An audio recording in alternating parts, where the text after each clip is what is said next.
If you're tired of these promos, supporters get the podcast early and ad-free. Just go to donate.bogosity.tv for the links to sign up.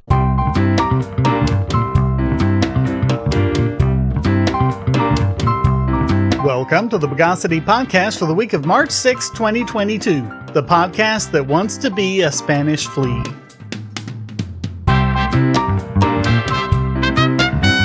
This is your host, Shane Killian. Let's vervinate the news of the bogus. So first off, in the interests of honesty and accuracy, I'm going to have to say I was wrong. Way wrong. I never thought Putin would be idiotic enough to attack non-military targets outside of Donbass. He had to have known that would have embroiled him in a war with pretty much the entire West. Of course, he was likely facing that anyway, but that still doesn't explain it since it's not in any way obvious what he thinks he gains from it. The humanitarian disaster alone does nothing to help his cause, especially in places that were without water, power, and heat for 5 days. Thousands have been killed, and upwards of 1 million are refugees. What's really idiotic is what he thought he had to gain by taking out a nuclear power plant. Okay, sure, take out the power infrastructure, that's a typical thing in war, but one, he could have done that much more effectively by taking out the power transformers. And then there's two, how people would react to it. And this is where it's hard to know who's dumber, Putin or the people hitting the panic button over it. I mean, attacking Europe's biggest nuke plant isn't the smartest move, but it's not Armageddon either. But despite Ukrainian officials assuring everyone the facility was safe, the White House and the Pentagon still cried catastrophe.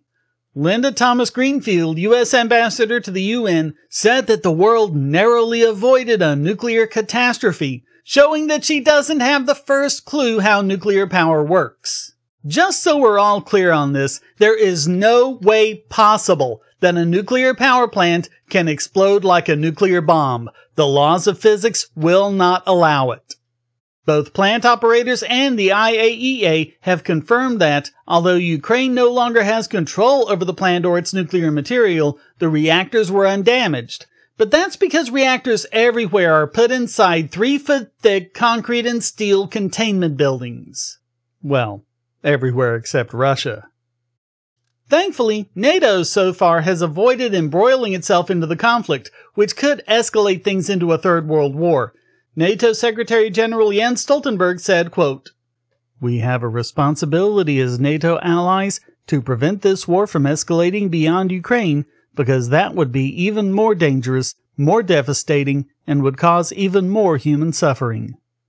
Putin isn't even winning hearts and minds at home. He's having to increase crackdowns on dissent and has arrested thousands of anti-war demonstrators. He's also been engaging in censorship of the news media, although, let's face it, Russians are used to that. They're also not alone. Google, for example, has banned RT throughout Europe. And then there's what will be covered in the next story. They say there are no good guys in a war. It also seems as though there are no intelligent guys either.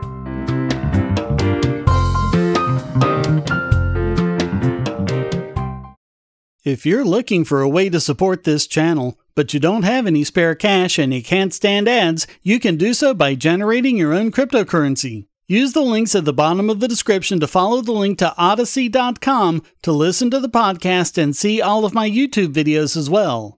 Just watching videos will produce cryptocurrency for the creator and yourself. And since Odyssey is always monetized and never censored, you'll have no problem seeing all the videos from your favorite creators. You can also use the library credits you create at Odyssey to tip creators and even purchase paid content. Earn library credits through various rewards, including daily view rewards and the number of shares and invites. And you can interact with creators in all sorts of ways, including like and dislike, comment, boost a post by supporting it, repost it, and share to other sites, all while earning crypto for the creator. Easily monetize yourself and your favorite creators using cryptocurrency, without advertising. Use the link below to visit this channel on Odyssey.com and see many of your other favorites there as well.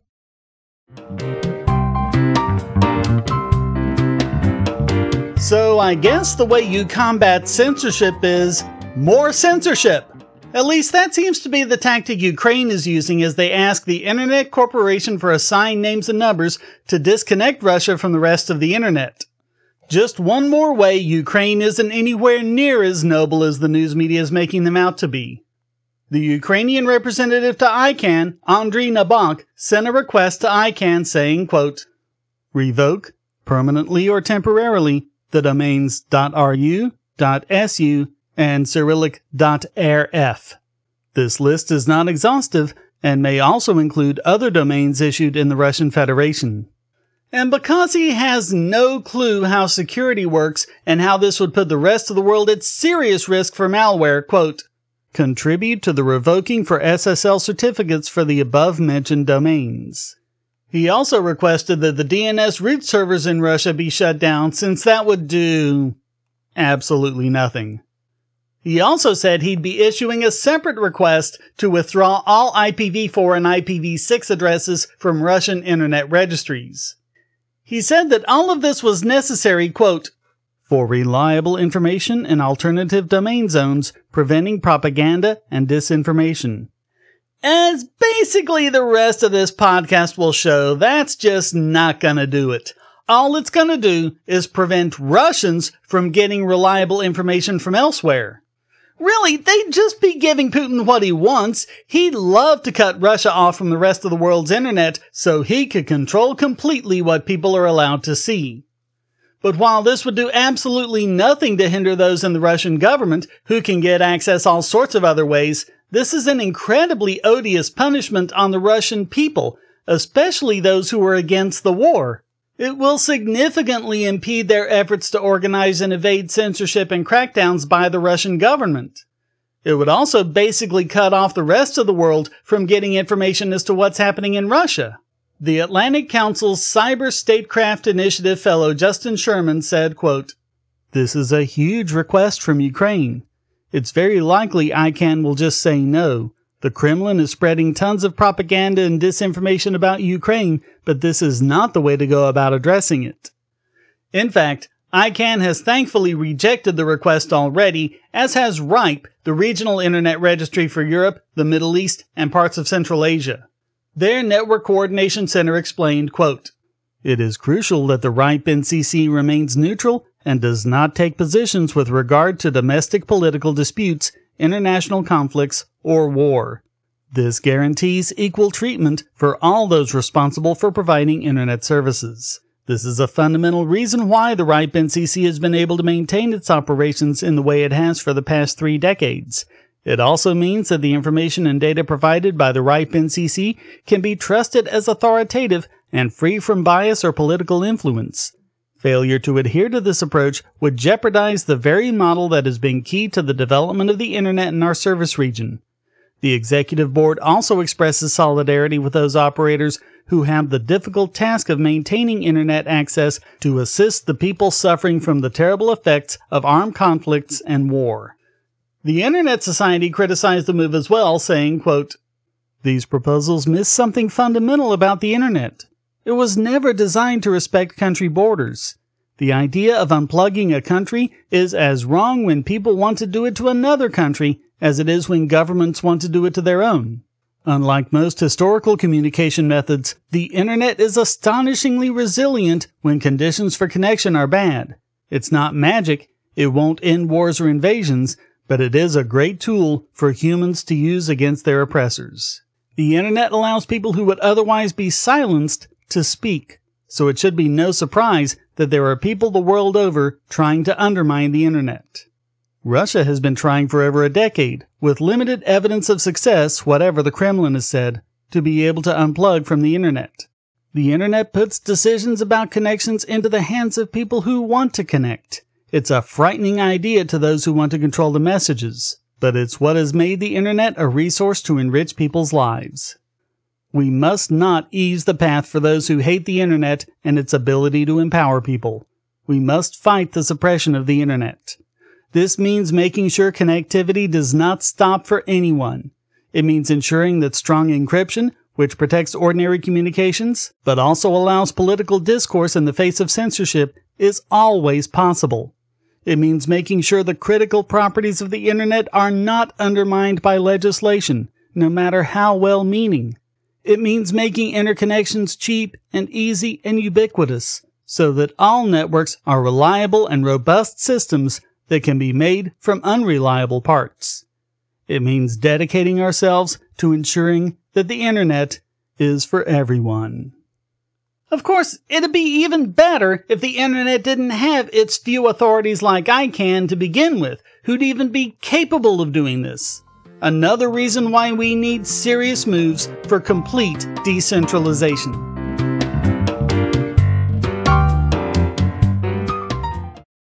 If you're on the Wi-Fi in a coffee shop or hotel, anyone on that network can get your traffic. Do you really trust all of those strangers? For that matter, do you really trust your ISP? A VPN can protect you from prying eyes, disguise your location, and even foil government censors. It's essential in this day and age, so go to vpn.bogosity.tv and you'll be taken to BoxPN. Starting at just $2.99 a month, you can get unlimited high-speed connections to VPN servers all over the world, and they don't log connections, so your privacy is assured. Traveling abroad, just VPN home, and don't worry about what those other governments are doing. Back at home, stop your ISP from traffic shaping and messing with the quality internet access you're paying good money for. You can connect from multiple machines at once, including your smartphone or tablet, and it supports all the secure standards, including OpenVPN and SSTP.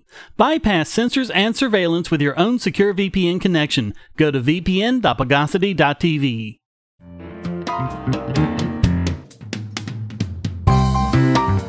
Similarly, some other morons have thought it's a wonderful idea to launch DDoS attacks against Russia's internet infrastructure.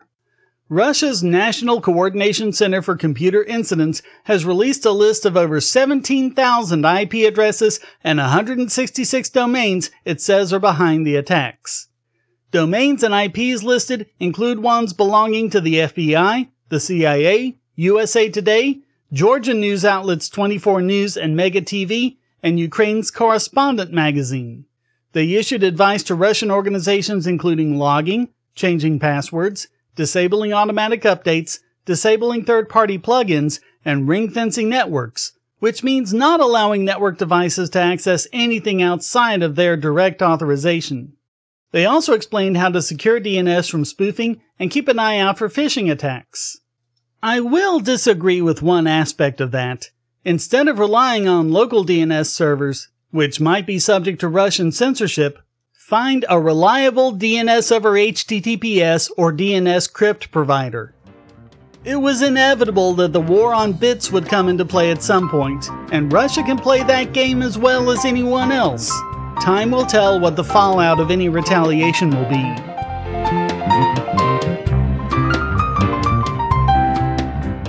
Do you have children, or nieces or nephews? Are you homeschooling, or just want to counter some of the socialist indoctrination most children get in school? If so, go to bogosity.tv/TuttleTwins, and you'll be taken to a website where you can get some great books for elementary-aged children. The Tuttle Twins books are books about liberty and free market economics that include children's versions of Bastiat's The Law, Leonard Read's I, Pencil, and Hayek's The Road to Serfdom, as well as books about the Federal Reserve and how regulations protect business cronies. They'll learn about the harm caused by eminent domain, or regulations passed in the name of safety, and fundamental concepts of liberty. And as you can see from the sample pages on the website, they're all easy to read and nicely illustrated. They're just $9.99 a piece, or get a special discount as well as free bonuses when you purchase all 5. You can even buy in bulk to donate to schools and local libraries. So get the Tuttle Twins books at bogosity.tv/TuttleTwins.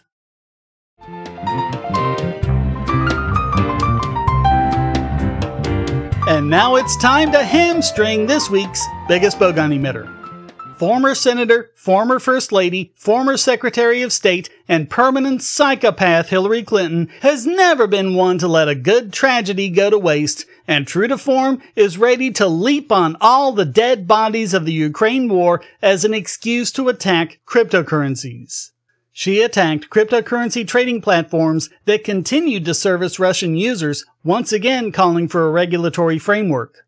Never mind the fact that cryptocurrency may be the best way for anti-war Russians to raise money without their government stopping it or finding out. It's bad enough that they've mandated KYC pretty much everywhere, meaning that the identities of those who exchange fiat for crypto are up for grabs by any government they'll cave to. She went on MSNBC's Rachel Maddow show to bleat, quote, "I was disappointed to see that some of the so-called crypto exchanges..." Wait a minute, what do you mean so-called? They are crypto exchanges. Is she trying to denigrate them in some way? Anyway, quote, "Not all of them, but some of them are refusing to end transactions with Russia for some philosophy of libertarianism or whatever." Right. Yeah. Or whatever. Another way of dismissing something she has no way of responding to rationally. Her comments include popular worldwide exchanges such as Binance and Kraken, both of whom have said that most of their users are against the war and that it will be against the principles of the crypto industry to freeze their accounts. Quote, "Everybody, and if there has to be legal or regulatory pressure, everybody should do as much as possible to isolate Russian economic activity right now." So basically, same argument as in the last two segments. This would do a lot more to damage the Russian people, especially anti-war activists, than it will anyone in the government. Quote, "That pressure will absolutely impact Putin." How? You really think that Putin is using crypto and relying on it for some reason, when he basically has complete control over the ruble? Unthinking yes-woman Maddow vacuously gave not at all hard-hitting responses, saying that crypto needed to be regulated so that it, quote, "couldn't serve as an escape hatch in the case of, multilateral action to try to lock people out from specific currency for national security reasons." And that was the most intelligent thing she said in the whole segment. But to show you what an unashamed sociopath Clinton is, listen to this bit, quote, "I think the Europeans should look hard at how they can prevent the crypto markets from giving an escape hatch to Russia, both governmental and private transactions in and out of Russia." Governmental and private. Screw the Russian people too, right? It's her own fault too, being born in the wrong country and all. She ticked off all the boxes, including, quote, "an excuse for money laundering."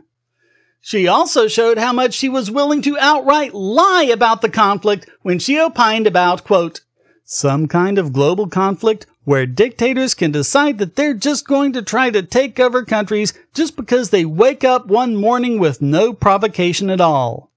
See the previous podcast for what an unbelievable lie that is, beginning, as she well knows, back in 2014 during the Obama administration. And she said that crypto regulation was needed to, quote, "rein in the leaky valves in the crypto market that might allow Russia to escape the full weight of the sanctions." Sanctions which, again, as she well knows, harm the people of the country while doing little, if anything, to harm the government. But back in November, she was claiming that crypto has the potential for, quote, "destabilizing nations." And now she wants crypto regulation in order to destabilize a nation. Yes, she wants to be the one to decide which nations get destabilized and which ones don't. Does anyone want to argue with me describing her as a psychopath? So all of that makes Hillary Clinton this week's biggest Bogon emitter.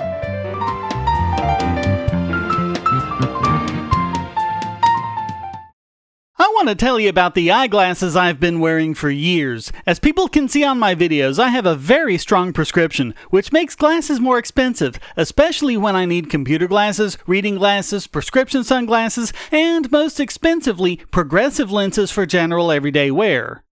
To save money while still getting quality glasses, I get them from Firmoo. In fact, I just got a pair of progressives with high-index aspherical lenses and a nice pair of frames my wife loves for just over $100. It would have been $500 to get them through my eye doctor. Not only do they look good, the glasses are durable. I've worn many pairs for several years without problems. All orders come with a 30-day return policy, a 3-month warranty, and one-on-one customer service. Go to Firmoo, that's FIRMOO.Bogosity.tv anytime you need quality glasses at a low price. Once again, that's Firmoo.Bogosity.tv.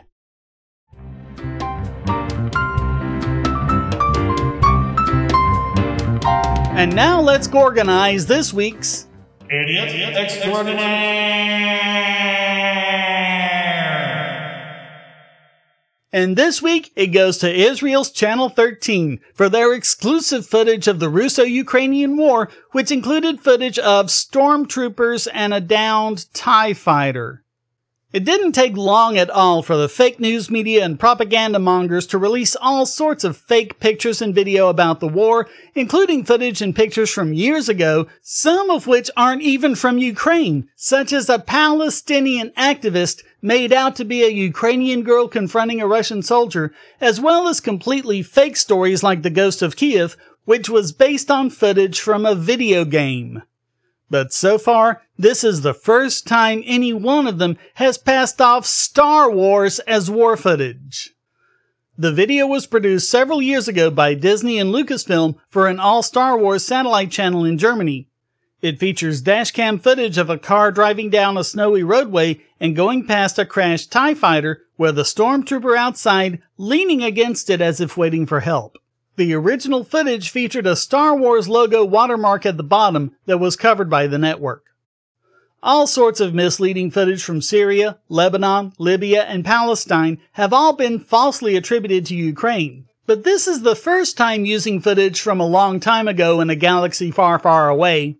And the media wonders why so few people trust them these days. The entire internet took to laughing at them, like News, who tweeted, "Okay, I am done. I thought I've seen it all, but this is a whole new level of stupid." Carolinian Green tweeted, "The propaganda is completely beyond the pale. All I can do is laugh at this point." And Nicholas Kadar tweeted, "Why is this happening? Why are news media engaging in this?" Because that's what they do, Nicholas. Get used to it. So all of that makes Israel's Channel 13 this week's Idiot Extraordinaire.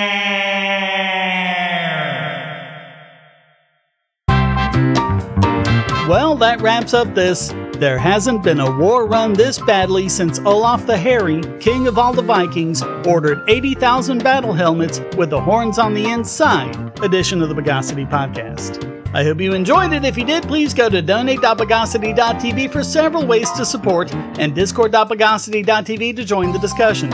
Subscribe at Patreon or Subscribestar, and you can listen early and ad-free. Thank you for listening. Until next time, here's a quote from Smedley Butler. "War is just a racket. A racket is best described, I believe, as something that is not what it seems to the majority of people. Only a small inside group knows what it is about. It is conducted for the benefit of the very few at the expense of the masses." The Bogosity podcast is licensed under Creative Commons Attribution Non-Commercial No Derivatives 4.0 International License.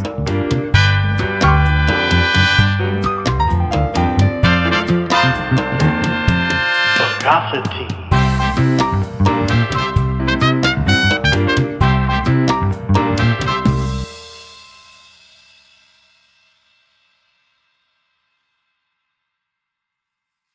We live in a world where light bulbs connect to the internet, and recent attacks on them prove that your online security is under threat like never before. Not only your websites, but the internet-enabled devices you buy.